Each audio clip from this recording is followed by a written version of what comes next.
Hope educational portal में आपका स्वागत है। आज हम दूसरा अध्याय शुरू करने जा रहे हैं। अध्याय का नाम है प्रेमधन की छाया स्मृति। रामचंद्र शुक्ल का उत्तर प्रदेशस्थो निलेकगाना गान हुआ था कि आराम और फारसी में उन्होंने स्वाध्याय द्वारा संस्कृत, अंग्रेजी, बांग्ला और हिंदी के प्राचीन तथा नवीन साहित्य को गंभीरता से अध्ययन किया। कुछ समय तक वे मिर्जापुर के मिशन हाई स्कूल में चित्रकला के अध्यापक रहे। सन 1905 में वे काशी नागरी प्रचारिणी सभा में हिंदी शब्द सागर के निर्माण कार्य में सहायक संपादक के पद पर नियुक्त होकर काशी आ गए और बाद में काशी हिंदू विश्वविद्यालय में हिंदी के प्राध्यापक बने। बाबू श्याम सुंदर दास के अवकाश ग्रहण के बाद वे हिंदी विभाग के अध्यक्ष पद पर कार्य करते रहे और इसी पद पर कार्य करते हुए यहीं उनका निधन हुआ। काशी ही उनकी कर्मस्थली रही। आचार्य शुक्ल हिंदी के उच्च कोटि के आलोचक, इतिहासकार और साहित्य चिंतक हैं।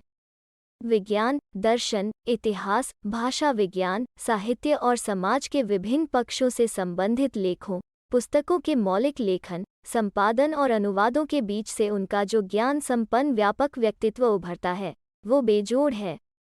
उन्होंने भारतीय साहित्य की नई अवधारणा प्रस्तुत की और हिंदी आलोचना का नया स्वरूप विकसित किया। हिंदी साहित्य के इतिहास को व्यवस्थित करते हुए उन्होंने हिंदी कवियों की सम्यक समीक्षा की तथा इतिहास में उनका स्थान निर्धारित किया। आलोचनात्मक लेखन के अलावा उन्होंने भाव और मनोविकार संबंधी उच्चकोटि के निबंधों की भी रचना की।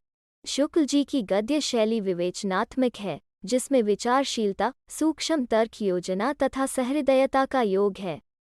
व्यंग्य और विनोद का प्रयोग करते हुए वे अपनी गहा शैली को जीवंत और प्रभावशाली बनाते हैं। उनके लेखन में विचारों की दृढ़ता, निभीकता और आत्मविश्वास की एकता मिलती है। उनका शब्द चयन और शब्द संयोजन व्यापक है, जिसमें तत्सम शब्दों से लेकर प्रचलित उर्दू शब्दों तक का प्रयोग दिखाई देता है। अत्यंत सारगर्भित, विचार प्रधान, सूत्रात्मक वाक्य रचना उनकी गद्य शैली की एक बड़ी विशेषता है। मेरे पिताजी फारसी के अच्छे ज्ञाता और पुरानी हिंदी कविता के बड़े प्रेमी थे। फारसी कवियों की उक्तियों को हिंदी कवियों की उक्तियों के साथ मिलाने में उन्हें बड़ा आनंद आता था। वे रात को प्रायः रामचरितमानस और रामचंद्रिका घर के सब लोगों को एकत्र करके बड़े चित्ताकर्षक ढंग से पढ़ा करते थे। आधुनिक हिंदी साहित्य में भारतेंदु जी के नाटक उन्हें बहुत प्रिय थे। उन्हें भी वे कभी कभी सुनाया करते थे। जब उनकी बदली हमीरपुर जिले की राठ तहसील से मिर्जापुर हुई तब मेरी अवस्था 8 वर्ष की थी। उसके पहले ही से भारतेंदु के संबंध में एक अपूर्व मधुर भावना मेरे मन में जगी रहती थी। सत्य हरिश्चंद्र नाटक के नायक राजा हरिश्चंद्र और कवि हरिश्चंद्र में मेरी बाल बुद्धि कोई भेद नहीं कर पाती थी। हरिश्चंद्र शब्द से दोनों की एक मिलीजुली भावना एक अपूर्व माधुर्य का संचार मेरे मन में करती थी। मिर्जापुर आने पर कुछ दिनों में सुनाई पड़ने लगा कि भारतेंदु हरिश्चंद्र के एक मित्र यहाँ रहते हैं, जो हिंदी के एक प्रसिद्ध कवि हैं और जिनका नाम है उपाध्याय बद्रीनारायण चौधरी। भारतेंदु मंडल की किसी सजीव स्मृति के प्रति मेरी कितनी उत्कंठा रही होगी, यह अनुमान करने की बात है। मैं नगर से बाहर रहता था। एक दिन बालकों की मंडली जोड़ी गई। जो चौधरी साहब के मकान से परिचित थे, वे अगुआ हुए। मील 1.5 का सफ़र तय हुआ। पत्थर के एक बड़े मकान के सामने हम लोग जा खड़े हुए। नीचे का बरामदा खाली था। ऊपर का बरामदा समन लताओं के जाल से आवृत था। बीच बीच में खो और खुली जगह दिखाई पड़ती थी। उसी ओर देखने के लिए मुझसे कहा गया। कोई दिखाई न पड़ा। सड़क पर कई चक्कर लगे। कुछ देर पीछे एक लड़के ने उंगली से ऊपर की ओर इशारा किया। लता प्रतान के बीच एक मूर्ति खड़ी दिखाई पड़ी। दोनों कंधों पर बाल बिखरे हुए थे।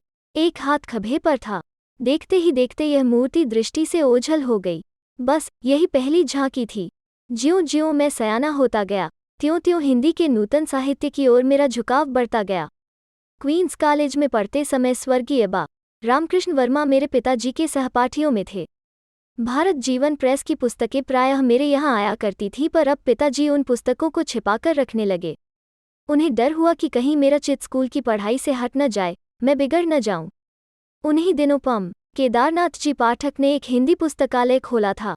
मैं वहां से पुस्तकें ला कर पढ़ा करता।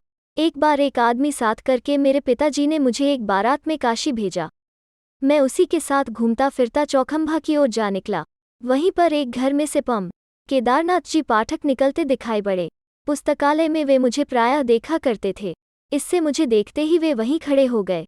बात ही बात में मालूम हुआ कि जिस मकान में से वे निकले थे वो भारतेदु जी का घर था। मैं बड़ी चाह और कुतूहल की दृष्टि से कुछ देर तक उस मकान की ओर न जाने किन किन भावनाओं में लीन होकर देखता रहा। पाठक जी मेरी यह भावुकता देख बड़े प्रसन्न हुए और बहुत दूर मेरे साथ बातचीत करते हुए गए।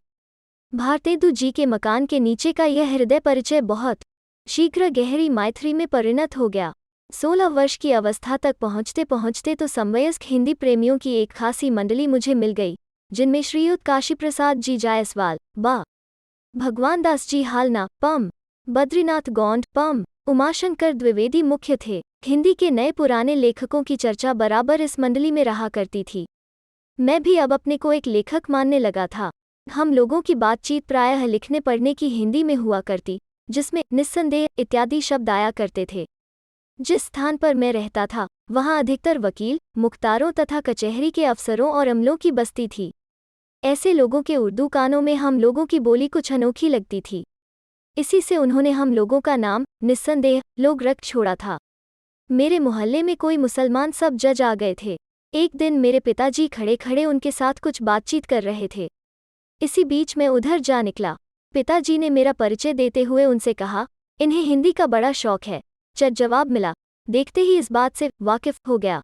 मेरी कह सकता आज से 30 वर्ष पहले की बात है। आपको बताने की ज़रूरत नहीं। मैं तो इनकी सूरत में ऐसी क्या बात थी, यह इस समय न है। चौधरी साहब से तो अब अच्छी तरह परिचय हो गया था। अब उनके यहाँ मेरा जाना एक लेखक की हैसियत से होता था। हम लोग उन्हें एक पुरानी चीज़ समझा करते थे। इस पुरातत्व की दृष्टि में प्रेम और कुतूहल का एक अद्भुत मिश्रण रहता था। यहाँ पर यह कह देना आवश्यक है कि चौधरी साहब एक खासे हिंदुस्तानी रईस थे। वसंत पंचमी, होली इत्यादि अवसरों पर उनके यहाँ खूब नाचरंग और उत्सव हुआ करते थे। उनकी हर एक अदा से रियासत और तबीयतदारी टपकती थी। कंधों तक बाल लटक रहे हैं। आप इधर से उधर टहल रहे हैं। एक छोटा सा लड़का पान की तश्तरी लिए पीछे पीछे लगा हुआ है। बात की काट छांट का क्या कहना है। जो बातें उनके मुंह से निकलती थीं, उनमें एक विलक्षण वक्रता रहती थी।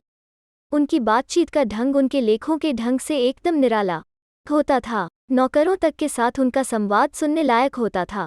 अगर किसी नौकर के हाथ से कभी कोई गिलास वगैरह गिरा तो उनके मुंह से यही निकला कि कारे बचाता नहीं।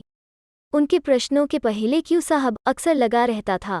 वे लोगों को प्रायः बनाया करते थे। इससे उनसे मिलने वाले लोग भी उन्हें बनाने की फिक्र में रहा करते थे। मिर्जापुर में पुरानी परिपाटी के एक बहुत ही प्रतिभाशाली कवि रहते थे, जिनका नाम था वामनाचार्य गिरी। एक दिन वे सड़क पर चौधरी साहब के ऊपर एक कविता जोड़ते चले जा रहे थे। अंतिम चरण रह गया था कि चौधरी साहब अपने बरामदे में कंधों पर बाल छिटकाए खंभे के सहारे खड़े दिखाई पड़े। चट कवित पूरा हो गया और वामजी ने नीचे से वो कवित ललकारा, जिसका अंतिम अंश था, खंभा टेकी खड़ी जैसे नारी मुगलाने की। एक दिन कई लोग बैठे बातचीत कर रहे थे कि इतने में एक पंडित जी आ गए। चौधरी साहब ने पूछा, कहिए क्या हाल है। पंडित जी बोले, कुछ नहीं, आज एकादशी थी, कुछ जल खाया है और चले आ रहे हैं। प्रश्न हुआ, जल ही खाया है कि कुछ फलाहार भी पिया है। एक दिन चौधरी साहब के एक पड़ोसी उनके यहाँ पहुँचे। देखते ही सवाल हुआ, क्यों साहब। एक लफ्ज़ मैं अक्सर सुना करता हूँ, पर उसका ठीक अर्थ समझ में न आया।